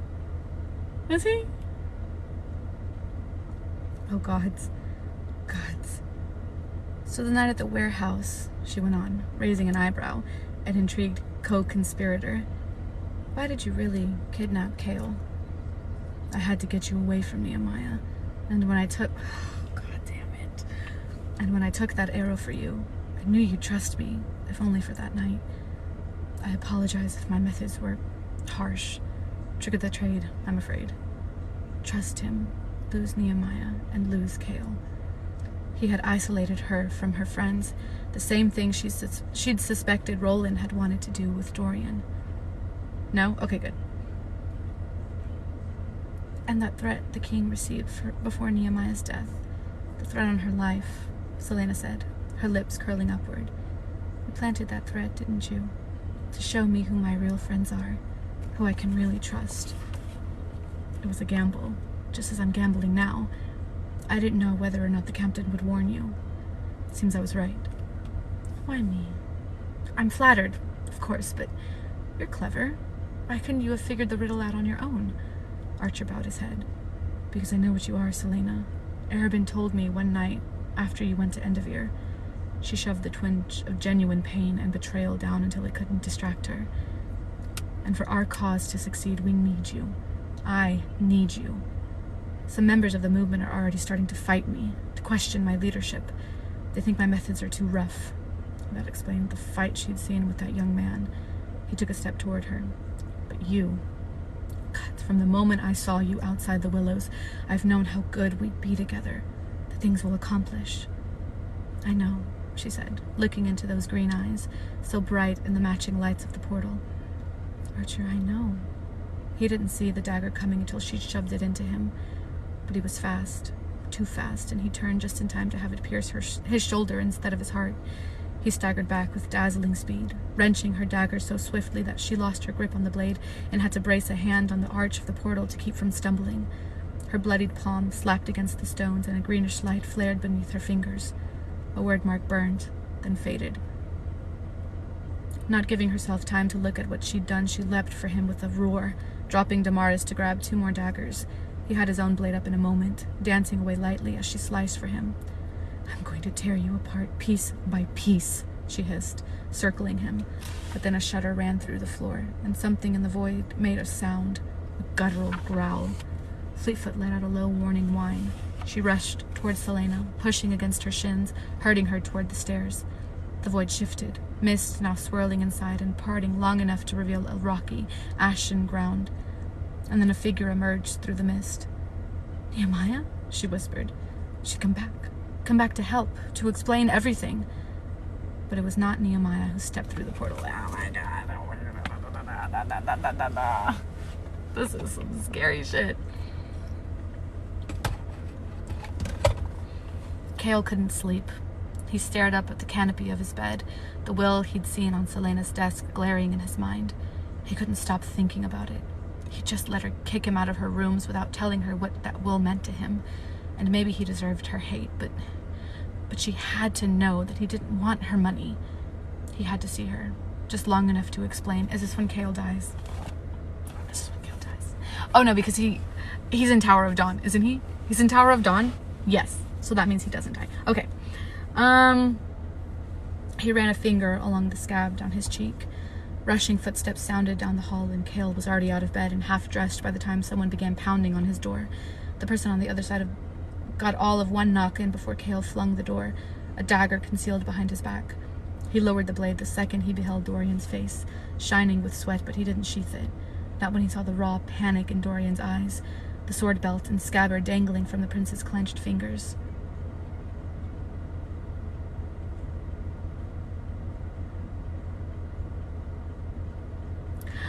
I don't love Cale, but I would be affected if he died. Because I feel like he can't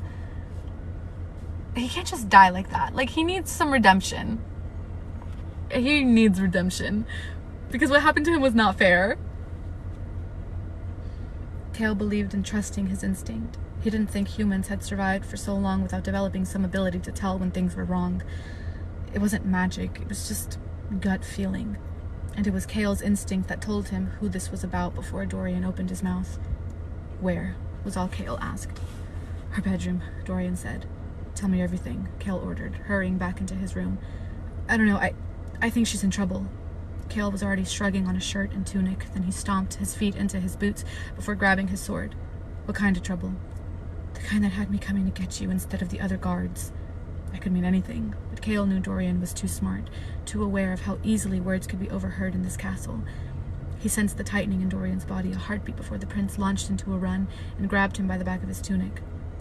Running, Cale said under his breath, will attract attention.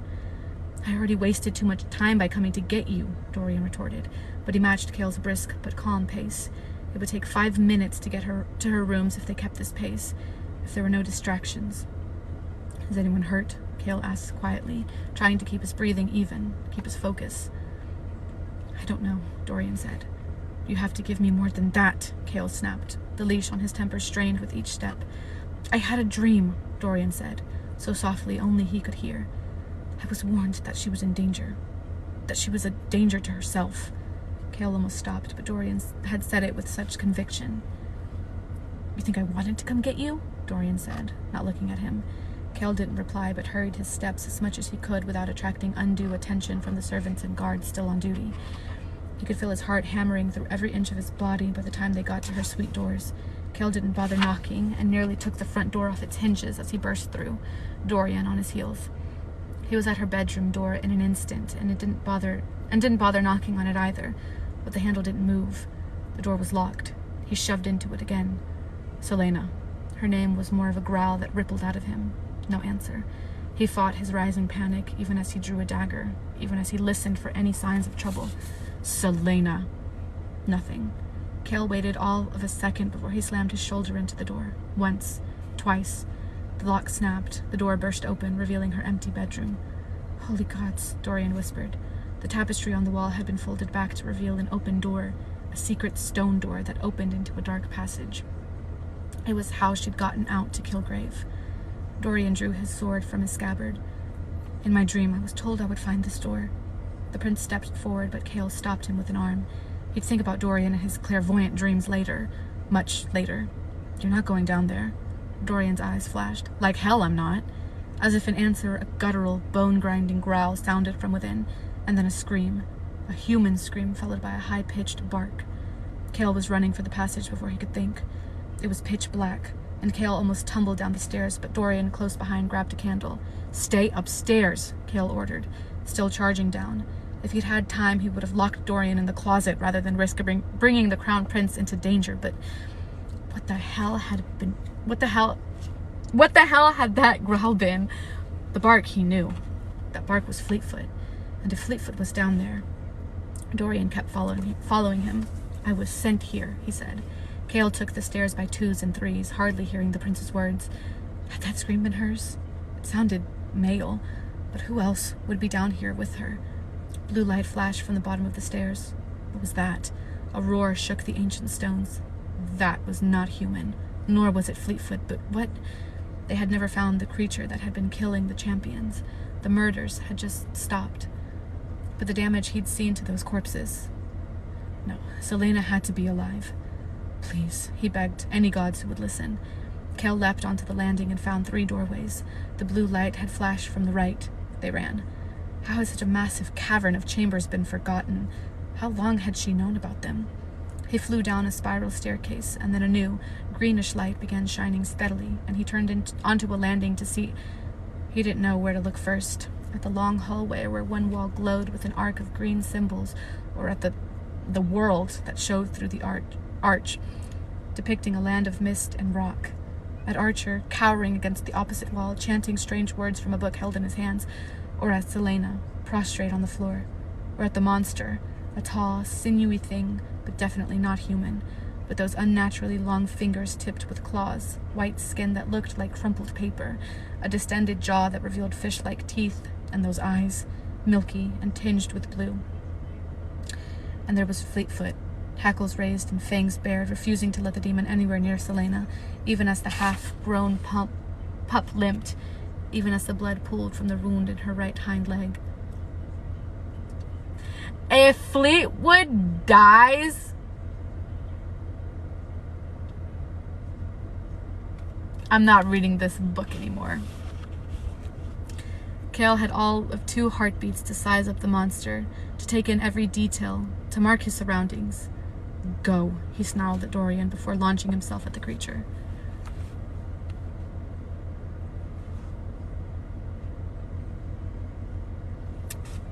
I'm scared.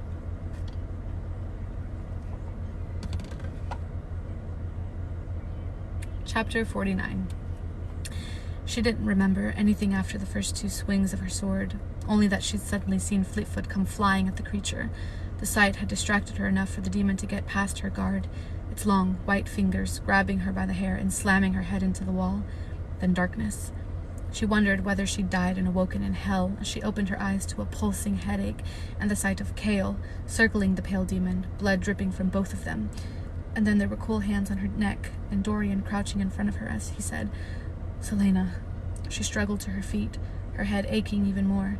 She had to help Kale. She heard a rip of clothing and a yelp of pain, and she looked at Kale in time to see him grasp the cut on his shoulder, inflicted by those filthy, jagged nails. The creature roared, its overlong jaw gleaming with saliva, and it lunged again for the captain. Selena tried to move, but she wasn't fast enough. But Dorian was. Something invisible slammed into the creature, sending it flying into the wall with a crunch. Gods, Dorian didn't just have magic. He had raw magic, the rarest and deadliest kind. Sheer, undiluted power capable of being shaped into whatever form the wielder desired. The creature crumpled but instantly got up, whirling toward her and Dorian. The prince just stood there, hand outstretched. The milky blue eyes were ravenous now. Through the portal, Selena heard the rocky earth crunching underneath more pairs of bare, pale feet. Archer's chanting grew louder. Kale attacked the thing again. It surged toward him just before his sword struck, swiping with those long fingers, forcing the captain to dart back. She grabbed Dorian. "We have to close it. The portal should close on its own eventually, but the longer it's open, the greater threat of more coming through before it does." How? I don't know. Her head spun so badly her knees wobbled. She turned to Archer, who stood across the hall, separated from them by the pacing creature. "Give me the book." Kale wounded the demon across its abdomen with a sure, deft stroke, but it didn't slow down. Even from a few feet away, the tang of the dark blood reached her nose. Selena watched Archer take it all in, his eyes wide, panicked beyond reason, and then he sprinted down the hall, taking with him the book and any hope of shutting the portal.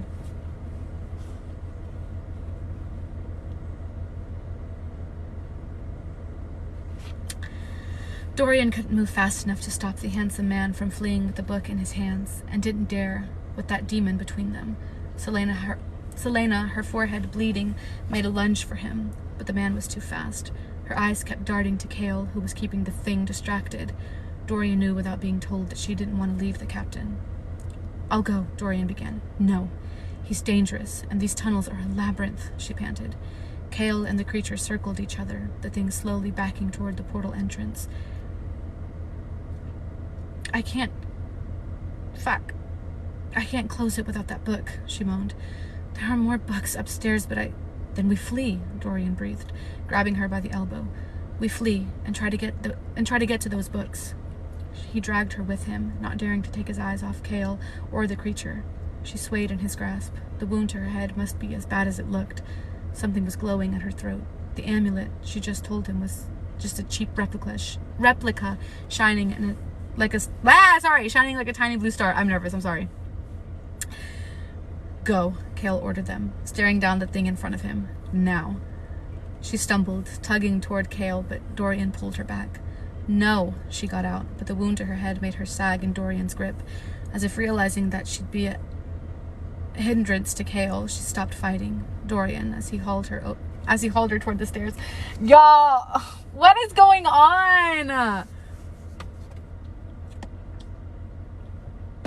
Kale knew he wouldn't win this fight. But he doesn't die. His best option was to flee with them, to guard the way until they could get to that stone door far, far above and lock the creature down here. But he wasn't sure he'd even make it to the stairs. The creature thwarted his attack so easily it seemed to have an uncanny intelligence. At least Selena and Dorian had reached the stairs. He could accept his end if it meant that they could escape. He could embrace the darkness when it came. The creature paused just long enough for Kale to gain a few more feet of distance. He backed toward the bottom step. But then she started shouting, the same word again and again as Dorian tried to keep dragging her up the stairs. Fleetfoot. No. No. No.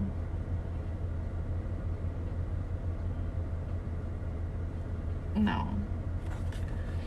There's no way. Oh. there's no way. No, please don't kill Fleetfoot. I'm gonna cry!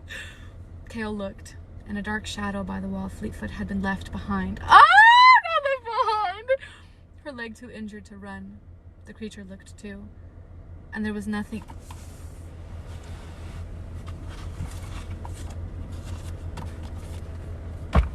That's the lie for today, y'all. We're not reading anymore. I'm not reading anymore.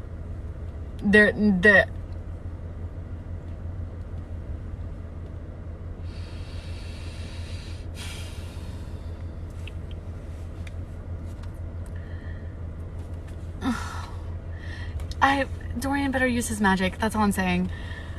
No. I don't want to read Fleetfoot dying. And there was nothing he could do.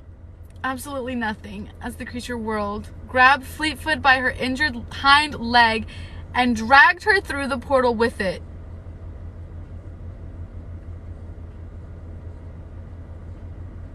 There was nothing he could do, he realized, except run. Selena's scream was still echoing through the passageway as Kale leapt off the stairs and hurtled through the misty portal after Fleetfoot. What? What? If she hadn't thought she'd known fear and pain before, it was nothing compared to what went through her when Kale ran through the portal after Fleetfoot. Dorian didn't see her coming as she whirled, slamming his head into the stone wall hard enough that he crumpled to the steps, freeing her from... Okay, she didn't have to do all that. She didn't have to attack him. But she didn't care about Dorian, didn't care about anything except Fleetfoot and Kale as she sprinted down those few stairs and across the hall. She had to get them out, get them back before the portal shut forever. She was through in a heartbeat. And when she saw Kale shielding Fleetfoot with nothing but his bare hands, his discarded sword snapped in two by the demon who hovered over them, she didn't think twice before she unleashed the monster inside herself. From the corner of his eye, Kale saw her coming, the ancient sword in her hands and her face set with feral rage. The moment she burst through the portal, something changed. It was like a fog vanished from her face, her features sharpening, her steps becoming longer and more graceful, and then her ears.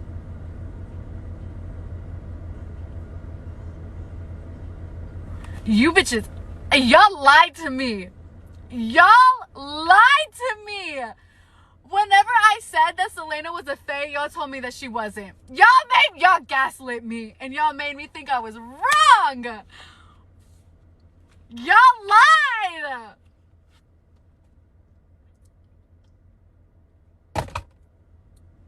Y'all lied. Y'all lied, and I was right.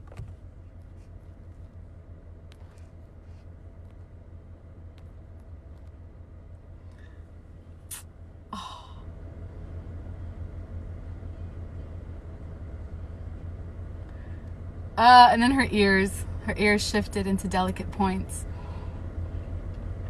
The creature, sensing it was about to lose its prey, made a final lunge for Kale. It was blasted away by a wall of blue flame. The fire vanished to reveal the creature slamming into the ground, flipping again and again. It was on its feet before it finished rolling, whirling towards Selena in the same move. She was between them now, sword raised. She roared, revealing elongated canines, and the sound was unlike anything he'd ever heard. There was nothing human in it.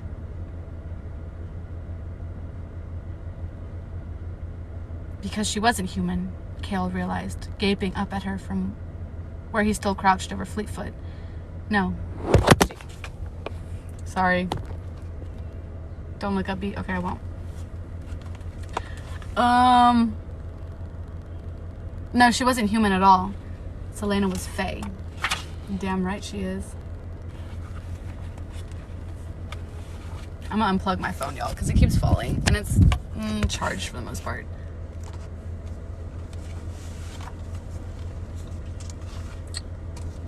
Oh.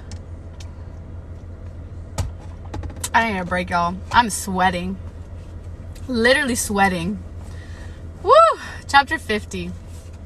She knew the shift had happened because it hurt like hell. A flash of blinding pain as her features ripped free from the hold that hid them. The demon lunged, and she plummeted into the well of power that was suddenly overflowing inside of her. Magic, savage and unforgiving, erupted out of her, punching into the creature and sending it flying. Flame. Years ago, her power had always manifested as some form of fire. She could smell everything, see everything. Her heightened senses pulled her attention every which way, telling her that this world was wrong and she needed to get out now. But she wouldn't get out, not until Kale and Fleetfoot made it to safety. The creature stopped rolling on its feet in an instant, and Selena put herself between it and Kale. The demon sniffed at her, sinking onto its haunches. She lifted Damaris and bellowed her challenge. From far off in the mist, roars answered. One of them came from the thing in front of her. She looked at Kale, still crouched over Fleetfoot, and bared her teeth, canines glistening in the gray light. Kale was staring up at her. She could smell his terror and his awe, smell his blood, so human and ordinary. The magic welled up more and more and more, uncontrollable and ancient and burning. "Run," she snarled, more a plea than a command, because the magic was a living thing, and it wanted out. She was just as likely to hurt him as she was to hurt the creature, because that portal might close at any moment and seal them here forever. She didn't wait to see what Kale did. The creature rushed for her, a blur of withered white flesh. She ran toward it, flinging her immortal powers like a phantom punch. It shot out in a blue burst of fire, but the creature dodged it, and the next blow, and the next. Selena swung Damaris, and the creature ducked before jumping back a few paces. The roars in the distance were getting closer. Crunching rocks sounded behind her, and she knew Kale was making for the portal. The demon began pacing, then the crunching stopped. That meant Kale was in the passageway again. He must have carried Fleetfoot with him. He was safe. Safe. This thing was too smart, too fast, and too strong, despite its gangly limbs. And if others were coming, if more got through the portal before it closed, her magic was building again. The spring deeper now. Selena gauged the distance between them as she backed toward the portal. She had little control over the power, but she did have a sword.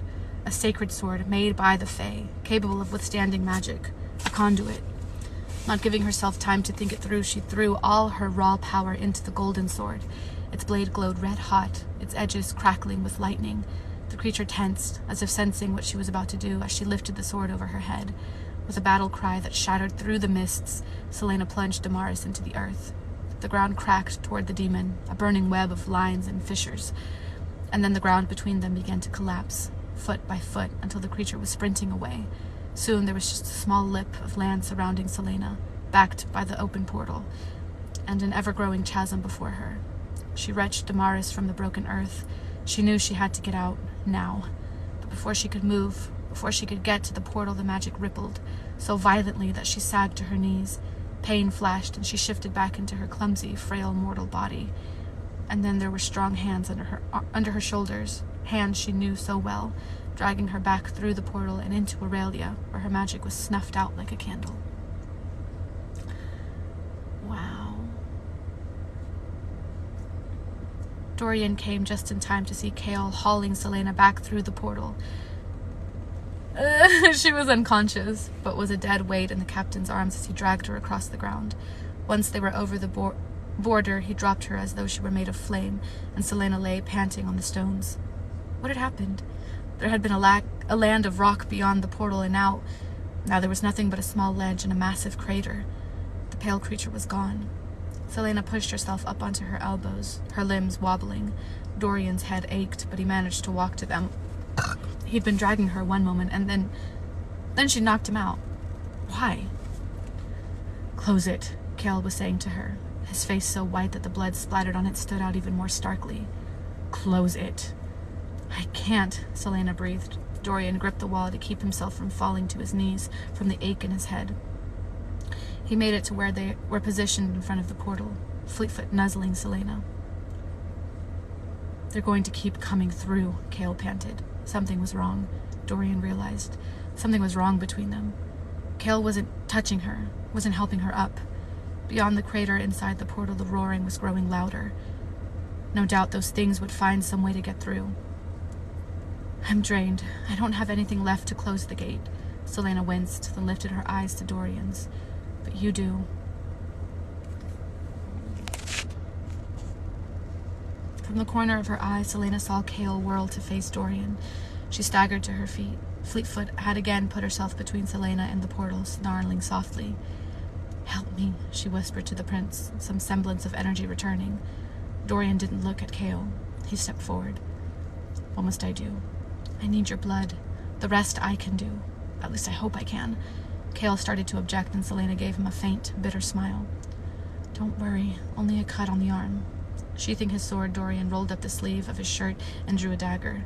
Blood welled from the cut, quick and bright. Kale growled. "How did you learn to open a portal?" "I found a book," she said. It was the truth. "I wanted to speak to Nehemiah." Silence fell. Pitying, horrifying silence. But then she added, "I think I accidentally changed a symbol." She pointed to the word mark she'd smeared, the one that had rearranged itself. "It went to the wrong place, but this might close the door if we're lucky." What she didn't tell them was that there was a good chance it wouldn't work. But because there was no other book in her rooms, and because Archer had taken The Walking Dead with him, all she had left was that sealing spell she'd used on the door in the library. And there was no way in hell she was going to abandon this open portal and leave one of them to guard it. The portal would eventually close on its own, but she didn't know when. More of those things could come creep through at any time, so she'd try this, because it was her only option. She'd figure out something else if it didn't work. It will work, she told herself. Dorian put a warm, reassuring hand on her back as she dipped her fingers into his blood. She hadn't realized how freezing her hands were until the heat of his blood warmed her fingertips. One by one, she drew the sealing marks over the green, glowing symbols. Dorian never let go of her, only stepped even closer when she swayed. Kale said nothing. Her knees buckled, but she finished covering the symbols with Dorian's blood. A lingering roar echoed through the damned world as the final symbol flared, the mists and rock and ravine fading into black, then into familiar stone. Selena kept her breathing steady, throwing all her focus into that. If she could keep breathing, she wouldn't fall apart. Dorian lowered his arm and loosed a sigh, finally letting go of her. "Let's go," Kale ordered, scooping up Fleetfoot, who whined in pain and gave him a warning growl. "I think we all need a drink," Dorian said quietly, "and an explanation." But Selena looked down the hall to the stairwell where Archer had fled. Had it only been minutes ago? It felt like a lifetime. But if it had only been minutes, her breathing stumbled. She had discovered only one way out of the castle, and she was certain that was where Archer had gone. After what he'd done to Nehemiah, after taking the book and abandoning them to that creature, exhaustion was replaced by familiar anger. Anger that burned through everything, just as Archer had destroyed what she loved. Kale stepped into her path. "Don't you even think," panting, she sheathed Damaris. "He's mine." But before Kale could grab her, she hurtled down the stairs. Dang! Y'all do not like Kale. If there's one Kale hater in the world, it's me.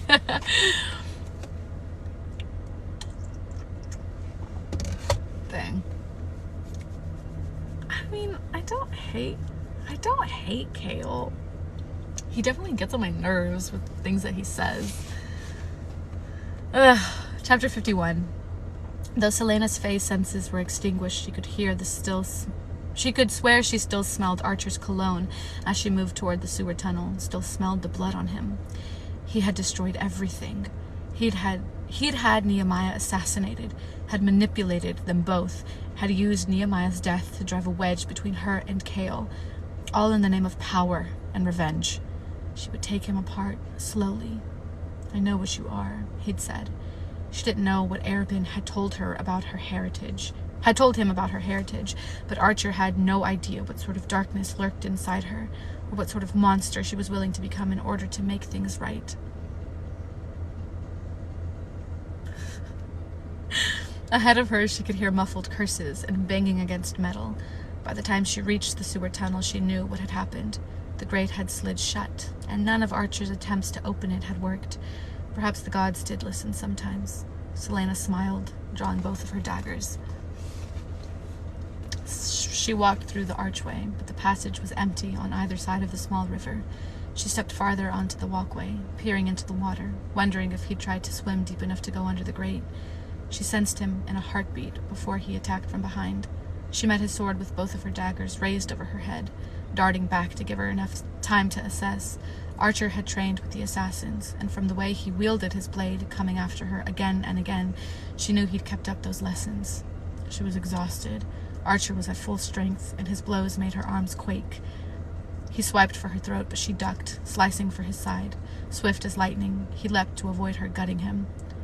"I killed her for our sake," Archer panted, as she scanned for any weakness, any opening.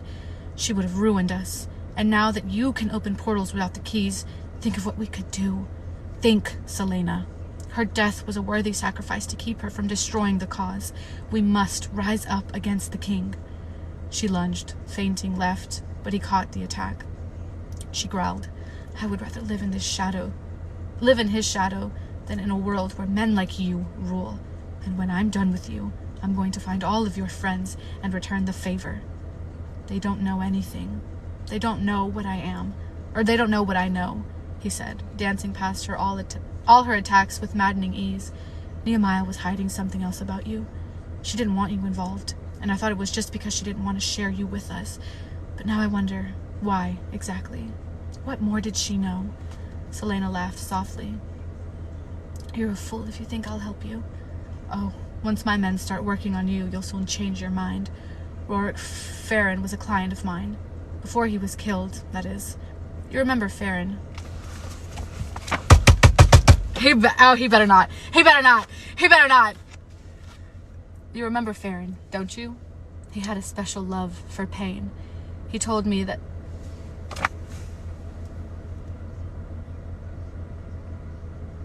Oh, God. I didn't even finish that sentence. I didn't even finish it. Oh, my God. He told me that torturing Sam Cortland was the most fun he's ever had.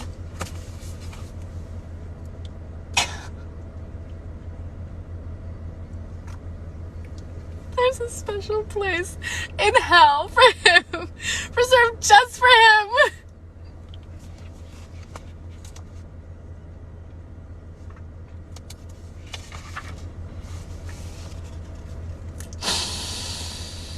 Oh my God, are you kidding me?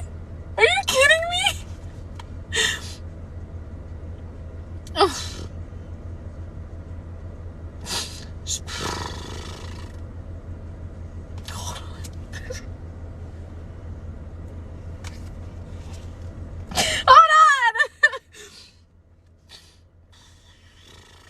She could hardly see through the bloodlust that seized her in that moment, hardly remember her own name.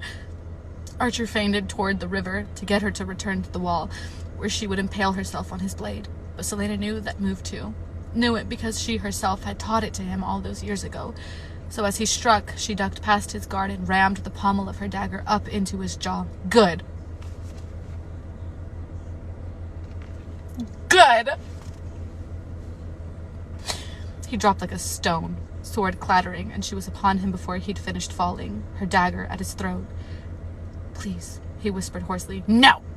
She pushed the edge of the blade into his skin, wondering how she could make this last without killing him too quickly. "Please," he begged, chest heaving. "I'm doing it for our freedom. Our freedom! We're on the same side in the end." One flick of the wrist, and she could have slit his throat. Or she could disable him the way she disabled Grave. She could give him the injuries Grave had given Nehemiah. She smiled. "You're not a murderer," he whispered. "Oh, I am," she purred, torchlight dancing on the dagger as she considered what to do with him. "Nehemiah wouldn't want this. She wouldn't want you to do this." And though she knew she shouldn't listen, the words struck home. Don't let that light go out. The darkness that thrived in her soul had no light left. No light, save for a kernel, a faint flicker that grew smaller by the day. Wherever she was now, Nehemiah knew how small the flame had become. Don't let that light go out. Selena felt the tension go out of her body, but she kept her dagger on Archer's throat until she was on her feet. "You're leaving Rifthold tonight," she told him. "You and all of your friends."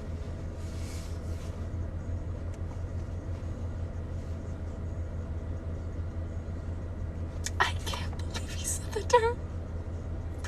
I can't believe he said that. That was not okay. Thank you. Archer breathed, standing. "If I find you're still in this city at dawn," she said, putting her back to him as she stalked toward the tunnel stairs, "I'll kill you." Enough. It was enough. "Thank you," Archer said again. She kept walking, listening for any sign of him moving to attack her back. "I knew you were a good woman," he said. Selena halted, turned. There was a hint of triumph in his eyes. He thought he'd won, manipulated her again. One foot after another, she walked back toward him with predatory calmness. She stopped, close enough to kiss him. He gave her a wary smile. "No, I'm not," she said. Then she moved, too fast for him to stand a chance.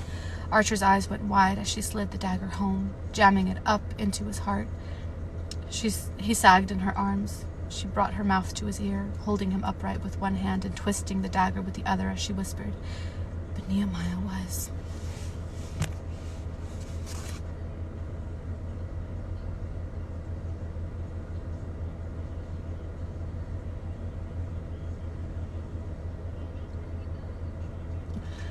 What was the cost, though? I can't believe he said that. That was not okay.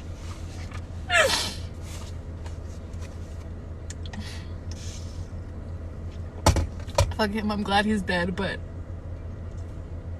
what he said is gonna live with me forever. I can't.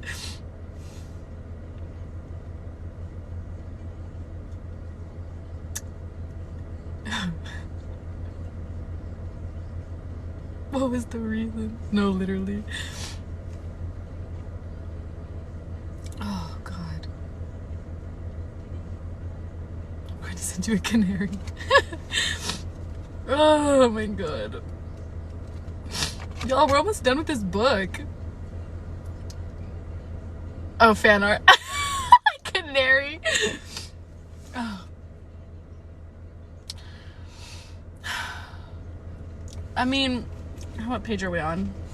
There's only like 20 pages left in this book.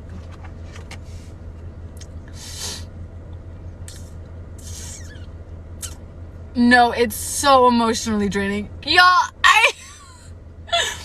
I've never been so just bummed out by a series before, but like in a good way. In like a good way. Like, I'm bummed out by this series because I'm so like emotionally invested. So it's like in a good way. I'm not bummed out, like... Why would he say that? Why would he say that?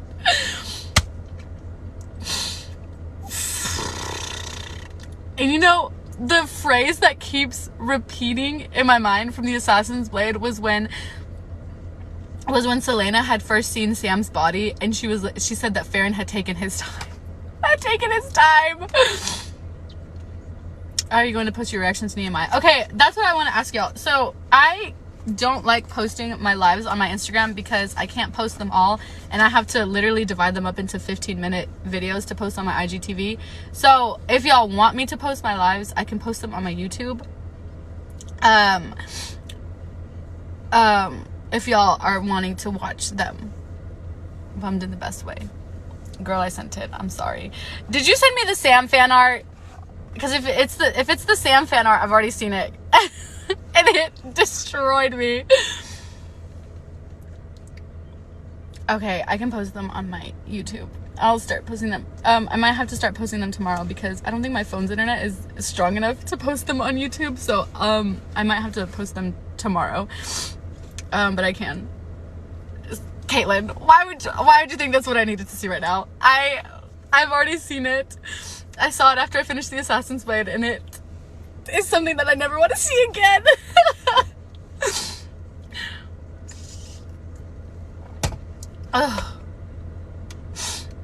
Yes, thank you, Sarah.